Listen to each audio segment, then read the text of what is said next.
आप सुन रहे हैं ये podcast inside device with Mukul Dhanalia. Hello दोस्तों, मेरा नाम है मुकुल धनालिया और हम आ गए हैं अपना एक और नया पॉडकास्ट लेकर। आज इस पॉडकास्ट में हम उस विषय पर बात करेंगे, उस विषय पर चर्चा करेंगे जो विषय मेरा तो फेवरेट है ही, लेकिन सच में वो इंसानी संरचना के लिए एक मैजिक है। जी हाँ, जैसे कि मैंने लास्ट पॉडकास्ट में आपसे कहा था, हमारा जो अगला पॉडकास्ट होगा वो मैजिकल पॉडकास्ट होगा। और जिस मैजिक की हम बात करने वाले हैं उसे कहते हैं इंसान का अवचेतन मन, अनकॉन्शियस माइंड। जी हाँ, ये इंसानी दिमाग का वो हिस्सा है जो चेतन और अचेतन दोनों के बीच की कड़ी है। मतलब कॉन्शियस और अनकॉन्शियस, इन दोनों के बीच की कड़ी। इन छोटी छोटी बातों को ध्यान से सुनना दोस्तों। कॉन्शियस और अनकॉन्शियस, इन दोनों के बीच की कड़ी सबकॉन्शियस। चेतन और अचेतन, इन दोनों के फंक्शन एक दूसरे के विपरीत है, लेकिन अवचेतन मन मतलब सबकॉन्शियस माइंड का जो फंक्शन है इन दोनों से जुड़ा हुआ है, इसलिए वो इन दोनों के बीच की कड़ी है। मैंने आपको बताया था चेतन मन इंसानी दिमाग का 10% हिस्सा है लगभग, और अचेतन मन उससे भी कम, लगभग 5-6%। लेकिन सबकॉन्शियस माइंड, अवचेतन मन, इंसानी दिमाग का लगभग 85 से 90% हिस्सा होता है। तो सोचो कितनी बड़ी पावर है हमारे पास। लेकिन अफसोस, उतने ही बड़े अज्ञान के नीचे हम दबे हुए हैं बरसों से। लेकिन हम धीरे धीरे उन सभी पत्थरों को, उन सभी अज्ञान के पत्थरों को हटाने की कोशिश करेंगे और हटा देंगे, और एक दिन पूर्ण रूप से जाग जाएंगे। जिस मैजिक की हम बात कर रहे हैं दोस्तों, ये वही मैजिक है जिसे सबकॉन्शियस कहते हैं। तो बातें बहुत सारी है, जानकारी बहुत सारी है, तो फटाफट शुरू करते हैं आज का हमारा ये पॉडकास्ट। आप सुन रहे हैं ये podcast inside device with Mukul धनालिया।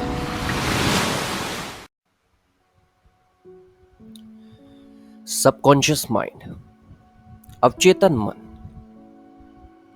क्या है अवचेतन मन? सबसे पहले हम ये सवाल का जवाब ढूंढेंगे, अवचेतन मन आखिर है क्या? बहुत ही सरल और साधारण शब्दों में मैं कहूं तो अवचेतन मन इंसानी दिमाग की वो हार्ड डिस्क है जिसके अंदर हमारा संपूर्ण जीवन कैद है, एकत्रित है। जैसे कंप्यूटर के अंदर एक हार्ड डिस्क होती है, वहां हम अपना सारा डेटा स्टोर करके रखते हैं, ठीक उसी तरह इंसान के अंदर भी एक हार्ड डिस्क होती है। एक उदाहरण के तौर पर लिया जाए तो इंसान का चरित्र क्या है, इंसान का कैरेक्टर कैसा है, क्या है? मैं कहता हूं इंसान का चरित्र छोटे बड़े एक्सपीरियंस से बना एक ढांचा है, इससे ज्यादा कुछ नहीं है। जैसे आपकी जिंदगी में अनुभव होंगे वैसे ही आप होंगे, वैसा ही आपका चरित्र होगा। और जैसे जैसे अनुभव बदलते जाते हैं या फिर बढ़ते जाते हैं, वैसे वैसे इंसान का चरित्र बदलता जाता है और उसमें निखार आता जाता है। लेकिन वो सभी अनुभव हमारे अवचेतन मन, सबकॉन्शियस माइंड में कैद हो जाते हैं, वहां पर स्टोर हो जाते हैं, जिसके कारण हम अपनी जिंदगी में, अपने शब्दों में, अपने काम में, व्यवहार में, समाज में, सब जगह निखार लाने की कोशिश करते हैं, उसको बेहतर बनाने की कोशिश करते हैं हमेशा। क्योंकि हमारे पास हमारा पुराना अनुभव, पुराना एक्सपीरियंस सेव है। अगर वो सेव नहीं होगा तो हम कैसे डिसीजन लेंगे कि ये काम पहले से बेहतर करना है? उसी के कारण हम डिसीजन ले पाते हैं और पुराने काम से बेहतर आने वाले काम को या फिर आज के काम को बेहतर तरीके से कर पाते हैं। क्यों? क्योंकि वो जो स्टोरेज है, वो जो सबकॉन्शियस माइंड है, उसके अंदर सारे अनुभव कैद हैं। मतलब इंसान की सभी यादें, उसकी स्मृति, उसकी याददाश्त, उसके अवचेतन मन में स्टोर होती है। दोस्तों, मैंने लास्ट पॉडकास्ट में एक बात आप लोगों को बताई थी, अनकॉन्शियस माइंड सबकॉन्शियस माइंड के बहुत करीब होता है। दोनों का एक संबंध होता है, अनकॉन्शियस माइंड और सबकॉन्शियस माइंड। ध्यान से सुनना बात को। अब आप लोग जानते हैं, अनकॉन्शियस माइंड इंसानी दिमाग का सबसे गहराई का हिस्सा है। पुराने पॉडकास्ट में हमने इसी के बारे में बात की थी। लेकिन ये किसकी गहराई का हिस्सा है, ये बात आप नहीं जानते। ये सबकॉन्शियस माइंड की गहराई जो 5-6% के लगभग होती है। अनकॉन्शियस की बात करें हम तो वो जो गहराई है वो अनकॉन्शियस ही होता है। अनकॉन्शियस हमारे सबकॉन्शियस की गहराई का ही हिस्सा है। इसलिए इन दोनों के बीच एक स्टेज ऐसी होती है जहां पर दोनों की पावर, दोनों के फंक्शन एक जैसे नजर आते हैं। लेकिन वहीं पर एक स्टेज ऐसी भी होती है जहां पर दोनों के अलग अलग फंक्शन परिभाषित होते हैं और दोनों एक दूसरे से विभाजित और अलग अलग दिखाई पड़ते हैं।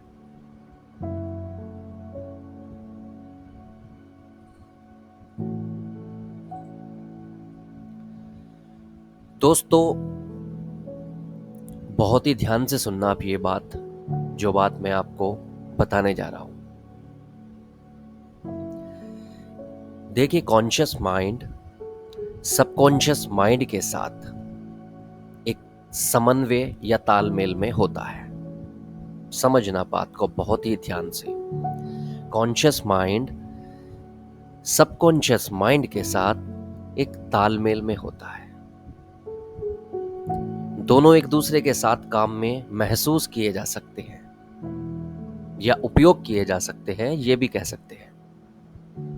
लेकिन कॉन्शियस माइंड अनकॉन्शियस माइंड के साथ तालमेल में कभी नहीं होगा, हो ही नहीं सकता, क्योंकि दोनों के फंक्शन बिल्कुल विपरीत दिशा में होते हैं, विपरीत तरीके से काम करते हैं।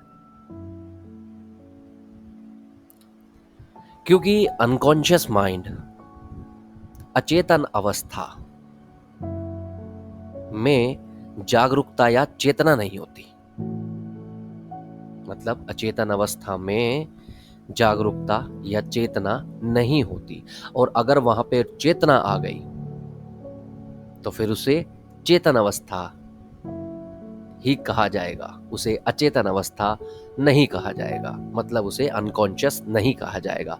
इसलिए कॉन्शियस और अनकॉन्शियस दोनों एक दूसरे के अपोजिट दिशा में काम करते हैं, अपोजिट तरीके से फंक्शन करते हैं।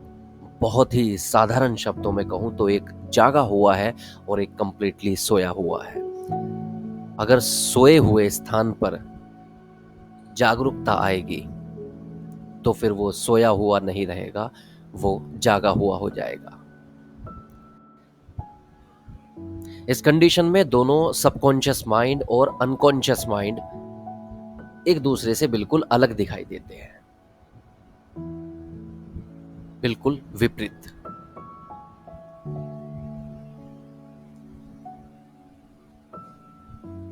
क्योंकि जहां एक लेवल पर इन दोनों के साथ एक ऐसी स्टेज है जहां पर ये दोनों एक जैसे दिखाई पड़ते हैं, वहां पर एक ऐसी स्टेज भी है जहां पर ये एक दूसरे से बिल्कुल अलग दिखाई देते हैं। क्योंकि कॉन्शियस सबकॉन्शियस के साथ तालमेल में हो सकता है, लेकिन कॉन्शियस अनकॉन्शियस के साथ तालमेल में नहीं हो सकता। इसी के कारण सबकॉन्शियस और अनकॉन्शियस के बीच एक ऐसी स्टेज भी है जहां पर दोनों एक दूसरे को अलग अलग तौर पर, अलग अलग रूप में परिभाषित करते हैं। और इसीलिए काफी लोग दिमाग को केवल दो हिस्सों में ही बताते हैं, कॉन्शियस और सबकॉन्शियस। अनकॉन्शियस का मसला ही उन्होंने खत्म कर दिया है।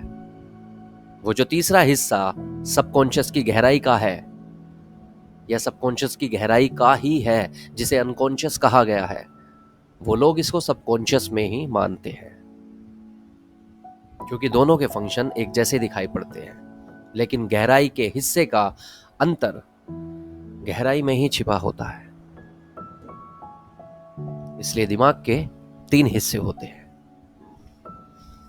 अभी आप स्क्रीन पर एक इमेज देख सकते हैं, जिसको देखकर आपको साफ साफ अंदाजा लग जाएगा कि इंसानी दिमाग के 3 हिस्से किस क्रम में, सीक्वेंस में काम करते हैं, किस हिस्से की कितनी पावर हो सकती है और कौन कितना परसेंटेज रखता है।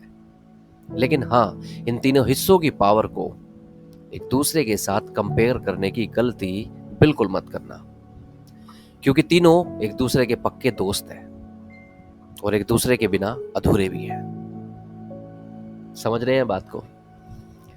इसके बारे में हम अलग से एक पॉडकास्ट बनाएंगे।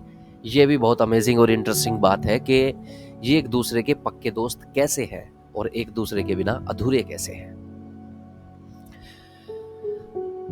आगे बढ़ते हैं। अब दिमाग की हिस्सेदारी में, मतलब परसेंटेज में, सबसे बड़ा हिस्सेदार होने के बावजूद भी सबकॉन्शियस माइंड हमेशा जागा हुआ नहीं रहता। समझना बात को। हमारे दिमाग का सबसे बड़ा हिस्सा है ये सबकॉन्शियस माइंड, लेकिन फिर भी ये हमेशा जागा हुआ नहीं रहता। इसको अपने लेवल पर जगाना होता है। वैसे सेल्फ एग्जिस्ट की अगर बात करें सबकॉन्शियस माइंड के पॉइंट ऑफ व्यू से, तो ये कभी नहीं सोता है और ना ही कभी इसका अंत होता है। यारो, कॉन्शियस तब तक है जब तक आपके अंदर प्राण है, जब तक आपकी सांसें चल रही है। जिस दिन आपकी सांसें चलना बंद कर देगी, उस दिन आपके पास कॉन्शियस चेतना नहीं रहेगी। लेकिन आपका सबकॉन्शियस आपके प्राण छोड़ने के बाद भी, आपके मरने के बाद भी नहीं मरता है, क्योंकि सबकॉन्शियस ना तो पैदा होता है और ना मरता है। वो आपके पैदा होने से पहले भी था और बाद में भी रहेगा। कहते हैं सबकॉन्शियस माइंड की 9 लेयर होती है, 9 परत होती है, और सबसे पहली परत हमारे पास है। सबसे पहली परत जो व्यक्तिगत परत होती है, इंडिविजुअल, सबका इंडिविजुअल सबकॉन्शियस माइंड, और इंडिविजुअल ही वो ट्रेवल करती है। साधारण शब्दों में कहे तो सबका अपना अपना सबकॉन्शियस माइंड होता है। और जब 8वीं और 9वीं परत या स्टेज आती है, तब सबकॉन्शियस अनकॉन्शियस में तब्दील होता जाता है, क्योंकि अब वो अपनी एक्सट्रीम डीपनेस, गहराई में चला जाता है। वहां पर चेतना नहीं होती। हाँ, तो दोस्तों, सबकॉन्शियस माइंड 85% से 90% होता है। एक्चुअली इसकी गहराई बहुत है, बहुत ज्यादा। इसलिए इसको एक पॉडकास्ट में पिरोना थोड़ा मुश्किल भी है, और मैं पर्सनल लेवल पर चाहता भी नहीं हूं, क्योंकि जल्दबाजी में ना तो मैं आपको उस गहराई को दिखा पाऊंगा और ना ही आप शायद उस जल्दबाजी में उस गहराई में उतर पाओगे। इसलिए मैंने इस पॉडकास्ट को 2 भागों में विभाजित कर दिया है। अभी भी बहुत कुछ बाकी है, वो सभी हम जानेंगे अगले पॉडकास्ट में। अगर पॉडकास्ट आपको पसंद आ रहे हैं या हमारे पॉडकास्ट सुनकर आपको कुछ महसूस होता है, तो दोस्तों हमें प्यार जरूर देना। उसके लिए सबसे पहले तो इस चैनल को सब्सक्राइब कर लीजिए, लाइक कीजिए और अपने प्यार को शब्दों का रूप देकर कमेंट बॉक्स में कमेंट करके हमें ज़रूर बताइए। और हाँ, अगर आप हमारा मनोबल बढ़ाना चाहते हैं तो पॉडकास्ट को शेयर भी ज़रूर कीजिए। अगर आपका प्यार मिलता रहता है तो मुझे प्रेरणा मिलती है इस पॉडकास्ट को और भी बेहतरीन ढंग से पेश करने की। चलिए जल्दी मिलते हैं अगले पॉडकास्ट में। तब तक के लिए शुक्रिया। सुनते रहिए हमारा पॉडकास्ट। आप सुन रहे हैं ये podcast inside device with Mukul धनालिया।